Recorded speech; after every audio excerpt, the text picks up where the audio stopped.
मुझे मौत से कोई डर नहीं लगता,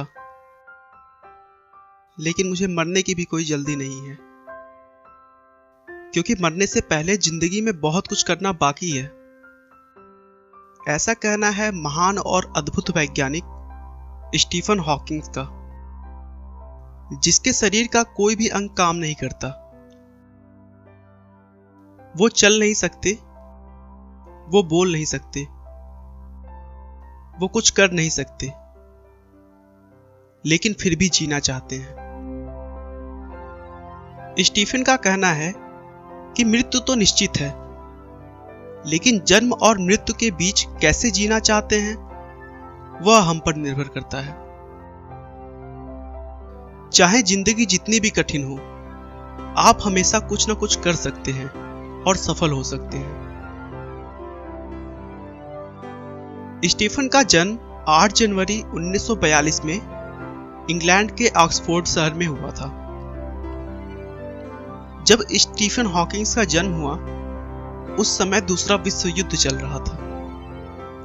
स्टीफन हॉकिंग के माता पिता लंदन के हाईगेट सिटी में रहते थे, जहां पर अक्सर बमबारी हुआ करती थी, जिसकी वजह से वह अपने पुत्र के जन्म के लिए ऑक्सफोर्ड चले आए, जहां पर सुरक्षित रूप से स्टीफन हॉकिंग का जन्म हो सका। बचपन से ही हॉकिंग बहुत ही इंटेलिजेंट थे। उनके पिता डॉक्टर और मां एक हाउसवाइफ थी। स्टीफन की बुद्धि का परिचय इसी बात से लगाया जा सकता है कि बचपन में लोग उन्हें आइंस्टीन कहकर पुकारते थे। उन्हें गणित में बहुत दिलचस्पी थी, यहां तक कि उन्होंने पुराने इलेक्ट्रॉनिक्स उपकरणों से कंप्यूटर बना दिया था। 17 वर्ष की उम्र में उन्होंने ऑक्सफोर्ड यूनिवर्सिटी में प्रवेश ले लिया। ऑक्सफोर्ड में पढ़ाई के दौरान उन्हें अपने दैनिक कार्यों को करने में थोड़ी दिक्कत आने लगी थी। एक बार स्टीफन छुट्टियां मनाने के लिए अपने घर पर आए हुए थे, तभी सीढ़ियों से उतरते समय वो बेहोश हो गए और नीचे गिर गए। शुरू में तो सभी ने कमजोरी मात्र समझकर ज्यादा ध्यान नहीं दिया, लेकिन बार बार इसी तरह के बहुत से अलग अलग प्रॉब्लम्स होने के बाद जांच करवाया तो पता चला कि उन्हें कभी न ठीक होने वाली बीमारी है, जिसका नाम न्यूरॉन मोर्टार डिसीज था। इस बीमारी में मांसपेशियों को नियंत्रित करने वाली सारी नसें धीरे धीरे काम करना बंद कर देती हैं, जिससे शरीर अपंग हो जाता है और पूरे अंग काम करना बंद कर देते हैं। डॉक्टर का कहना था कि स्टीफन अब सिर्फ 2 वर्ष और जी सकते हैं, क्योंकि अगले 2 सालों में उनका पूरा शरीर धीरे धीरे काम करना बंद कर देगा।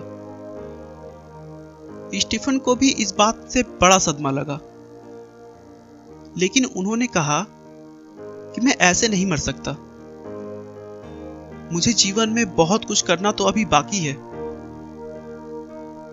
स्टीफन ने अपने बीमारी को दरकिनार कर तुरंत अपने वैज्ञानिक जीवन का सफर शुरू किया और अपने आप को पूरी तरह विज्ञान को समर्पित कर दिया। धीरे धीरे उनकी ख्याति पूरी दुनिया में फैलने लगी। उन्होंने अपनी बीमारी को एक वरदान के रूप में समझ लिया था, लेकिन वहीं दूसरी तरफ उनका शरीर भी उनका साथ छोड़ता चला जा रहा था। धीरे धीरे उनका बायां हिस्सा पूरा काम करना बंद कर दिया। बीमारी बढ़ने पर उन्हें व्हीलचेयर का सहारा लेना पड़ा। उनकी ये चेयर एक कंप्यूटर के साथ बनी है, जो उनके सर, उनकी आंखों और उनके हाथों के कंपन से पता लगा लेती है कि वो क्या बोलना चाह रहे हैं। धीरे धीरे स्टीफन का पूरा शरीर काम करना बंद कर दिया था, लेकिन उस बीमारी में एक प्लस पॉइंट भी था कि इस बीमारी से स्टीफन सिर्फ शारीरिक रूप से अपंग हो रहे थे, ना कि मानसिक रूप से। उसके बाद लोग यूं ही देखते चले गए और हॉकिंग्स मौत को मात पे मात दे रहे थे। उन्होंने ब्लैक होल का कॉन्सेप्ट और हॉकिंग रेडिएशन का महान विचार दुनिया को दिया। उन्होंने अपने विचारों को और सरल भाषा में समझाने के लिए एक किताब लिखी, a brief history of time, जिसने दुनिया भर के विज्ञान जगत में तहलका मचा दिया। दोस्तों, स्टीफन हॉकिंग्स एक ऐसा नाम है जिन्होंने शारीरिक रूप से विकलांग होने के बावजूद अपने आत्मविश्वास के बल पर विश्व का सबसे अनूठा वैज्ञानिक बनकर दिखाया है, जो विश्व में न केवल अद्भुत लोगों बल्कि सामान्य लोगों के लिए प्रेरणा बने हैं। आपका बहुमूल्य समय देने के लिए बहुत बहुत धन्यवाद। इस वीडियो को लाइक करके आप हमारा मनोबल बढ़ा सकते हैं। मैं हर रोज एक नई इंस्पिरेशनल और मोटिवेशनल वीडियो के साथ आता हूं। दोस्तों, अगर आप हमारे वीडियो को मिस नहीं करना चाहते तो कृपया चैनल को सब्सक्राइब कर लें। आपको यह कहानी कैसी लगी हमें कमेंट करके जरूर बताएं। धन्यवाद।